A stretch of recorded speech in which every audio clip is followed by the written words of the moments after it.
சிந்து பெருவி அடுத்த வர எபிசோடில் பார்த்திங்க அப்படின்னா சிந்து வந்து மலையிலேருந்து விழுந்துருவாங்க. சிவா பார்த்திங்க அப்படின்னா சிந்துவை தேடிட்டு இருப்பாங்க. எப்படியோ சிந்து இருக்க இடத்த கண்டுபிடிச்சிருவாங்க.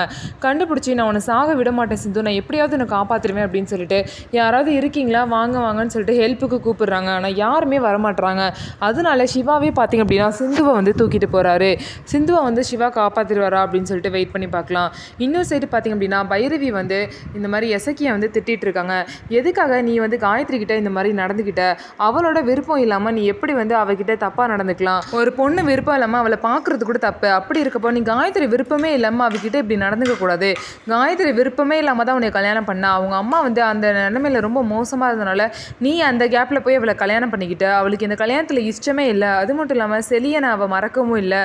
யார் வந்து இதுக்கு பின்னாடி இருக்கா, செலியனை யார் கடத்தினா அப்படிங்கிறத கண்டுபிடிக்க சொல்லி நான் சஞ்சய் கிட்ட சொல்லியிருக்கேன். எனக்கு ஓமேலையும் டவுட்டாக தான் இருக்குது. நீ மட்டும் அதை செஞ்சேன்னு தெரிஞ்சிச்சு அப்படின்னா உன் நிலைமை ரொம்ப மோசமாயிருன்னு சொல்லிட்டு எசக்கியை பார்த்திங்க அப்படின்னா பைரவி வார்ன் பண்ணுறாங்க. ஸோ இதுக்கப்புறம் என்ன நடக்க போகுது, உண்மை தெரிய வருமானு சொல்லிட்டு வெயிட் பண்ணி பார்ப்போம். நம்ம வீடியோ உங்களுக்கு பிடிச்சிருந்தா நம்ம வீடியோவை லைக் பண்ணிக்கோங்க.